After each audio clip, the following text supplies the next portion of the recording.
9 ಅಲ್ಲ 9 ತಿಂಗಳಿದ್ರೇ ಹೆಚ್ಚು. Sir BJP ಪಕ್ಷ 9 ತಿಂಗಳೇ ಜಾಸ್ತಿ ಅವ್ರಿಗೆ. ಅದೇ ಜ್ಯೋತಿಷಿ ಹೇಳಿದ್ದಾನೆ, ಅದು 9 ಅಂತ ಹೇಳಿದ್ದಾನೆ. ಅವನು ತಿಂಗಳನೋ ವರ್ಷ ಅನ್ನೋದನ್ನ ಮರ್ತು ಬಿಟ್ಟಿದ್ದಾನೆ. ಅದಕ್ಕೆ ಅಷ್ಟು 9 ತಿಂಗಳು ಕಳೀಲಿ. ಸಿದ್ದರಾಮಯ್ಯನ ಕಾಡದಲ್ಲಿ 9 ತಿಂಗಳು ನರಕ ಅನುಭವಿಸ್ಬೇಕು ಅವರು. ಆಮೇಲೆ ನೋಡೋಣ. 9 ತಿಂಗಳಾದ್ಮೇಲೆ ಇದ್ದರೆ ಕೇಳಿ ನನ್ನ ಪ್ರಶ್ನೆ. ಈಗಾಗಲೇ ಶುರು ಆಗಿದೆ. ನೆನ್ನೆನೇ ಅವ್ರ ಮನೇಲಿ ಮೀಟಿಂಗ್ ಆಗಿದೆ. ಎಲ್ಲ ಸಿದ್ದರಾಮಯ್ಯನವ್ರ ಬೆಂಬಲಿಗರೆಲ್ಲ ಸಭೆ ಮಾಡಿದ್ದಾರೆ. ನನಗಿರುವಂಥ ಮಾಹಿತಿ ಸಭೆ ಮಾಡಿ ಮುಂದೆ ಏನೇನು ತೀರ್ಮಾನಗಳು ಮಾಡಬೇಕು. ಪಾರ್ಟಿಯಲ್ಲಿ ಸಿದ್ದರಾಮಯ್ಯ, ನಾನು ಈ ಸರ್ಕಾರವನ್ನು ತಂದಿದ್ದು, ನನ್ನ ಹೆಸರಲ್ಲಿ ಸರ್ಕಾರ ಬಂದಿರೋದು, ನನಗೋಸ್ಕರ ಜನ ವೋಟ್ ಮಾಡಿರೋದು ಕಾಂಗ್ರೆಸ್ಗೆ. ಅದರಿಂದ ಇವ್ರು ಯಾರೋ ಬಂದು ಕೂತ್ಕೊಂಡು ನಮ್ಮ ಮೇಲೆ ದಬ್ಬಾಳಿಕೆ ಮಾಡಿದ್ರೆ ಬಿಡಬಾರ್ದು ಅಂತ ನನಗೆ ತೀರ್ಮಾನ ಆಗಿದೆ ಸಿದ್ದರಾಮಯ್ಯನವ್ರ ಮೀಟಿಂಗಲ್ಲಿ. ನೋಡೋಣ ಮುಂದೆ ಏನಾಗುತ್ತೆ. 9 ಅಲ್ಲ 9 ತಿಂಗಳಿದ್ರೇ ಹೆಚ್ಚು. ಸರ್ ಬಿಜೆಪಿ ಪಕ್ಷ 9 ತಿಂಗಳೇ ಜಾಸ್ತಿ ಅವ್ರಿಗೆ.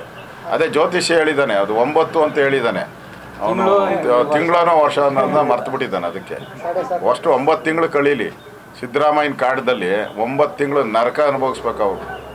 ಆಮೇಲೆ ನೋಡೋಣ. 9 ತಿಂಗಳಾದ್ಮೇಲೆ ಇದ್ದರೆ ಕೇಳಿ ನನ್ನ ಪ್ರಶ್ನೆ. ಈಗಾಗಲೇ ಶುರು ಆಗಿದೆ. ನೆನ್ನೆನೇ ಅವ್ರ ಮನೇಲಿ ಮೀಟಿಂಗ್ ಆಗಿದೆ. ಎಲ್ಲ ಸಿದ್ದರಾಮಯ್ಯನವ್ರ ಬೆಂಬಲಿಗರೆಲ್ಲ ಸಭೆ ಮಾಡಿದ್ದಾರೆ. ನನಗಿರುವಂಥ ಮಾಹಿತಿ ಸಭೆ ಮಾಡಿ ಮುಂದೆ ಏನೇನು ತೀರ್ಮಾನಗಳು ಮಾಡಬೇಕು. ಪಾರ್ಟಿಯಲ್ಲಿ ಸಿದ್ದರಾಮಯ್ಯ, ನಾನು ಈ ಸರ್ಕಾರವನ್ನು ತಂದಿದ್ದು, ನನ್ನ ಹೆಸರಲ್ಲಿ ಸರ್ಕಾರ ಬಂದಿರೋದು, ನನಗೋಸ್ಕರ ಜನ ವೋಟ್ ಮಾಡಿರೋದು ಕಾಂಗ್ರೆಸ್ಗೆ. ಅದರಿಂದ ಇವ್ರು ಯಾರೋ ಬಂದು ಕೂತ್ಕೊಂಡು ನಮ್ಮ ಮೇಲೆ ದಬ್ಬಾಳಿಕೆ ಮಾಡಿದ್ರೆ ಬಿಡಬಾರ್ದು ಅಂತ ನನಗೆ ತೀರ್ಮಾನ ಆಗಿದೆ ಸಿದ್ದರಾಮಯ್ಯನವ್ರ ಮೀಟಿಂಗಲ್ಲಿ. ನೋಡೋಣ ಮುಂದೆ. 9 ಅಲ್ಲ 9 ತಿಂಗಳಿದ್ರೇ ಹೆಚ್ಚು. ಸರ್ ಬಿಜೆಪಿ ಪಕ್ಷ 9 ತಿಂಗಳೇ ಜಾಸ್ತಿ ಅವ್ರಿಗೆ. ಅದೇ ಜ್ಯೋತಿಷಿ ಹೇಳಿದ್ದಾನೆ, ಅದು 9 ಅಂತ ಹೇಳಿದ್ದಾನೆ. ಅವನು ತಿಂಗಳನೋ ವರ್ಷ ಅನ್ನೋದನ್ನ ಮರ್ತು ಬಿಟ್ಟಿದ್ದಾನೆ. ಅದಕ್ಕೆ ಅಷ್ಟು 9 ತಿಂಗಳು ಕಳೀಲಿ. ಸಿದ್ದರಾಮಯ್ಯನ ಕಾಡದಲ್ಲಿ 9 ತಿಂಗಳು ನರಕ ಅನುಭವಿಸ್ಬೇಕು ಅವರು. ಆಮೇಲೆ ನೋಡೋಣ. 9 ತಿಂಗಳಾದ್ಮೇಲೆ ಇದ್ದರೆ ಕೇಳಿ ನನ್ನ ಪ್ರಶ್ನೆ. ಈಗಾಗಲೇ ಶುರು ಆಗಿದೆ. ನೆನ್ನೆನೇ ಅವ್ರ ಮನೇಲಿ ಮೀಟಿಂಗ್ ಆಗಿದೆ. ಎಲ್ಲ ಸಿದ್ದರಾಮಯ್ಯನವ್ರ ಬೆಂಬಲಿಗರೆಲ್ಲ ಸಭೆ ಮಾಡಿದ್ದಾರೆ. ನನಗಿರುವಂಥ ಮಾಹಿತಿ ಸಭೆ ಮಾಡಿ ಮುಂದೆ ಏನೇನು ತೀರ್ಮಾನಗಳು ಮಾಡಬೇಕು.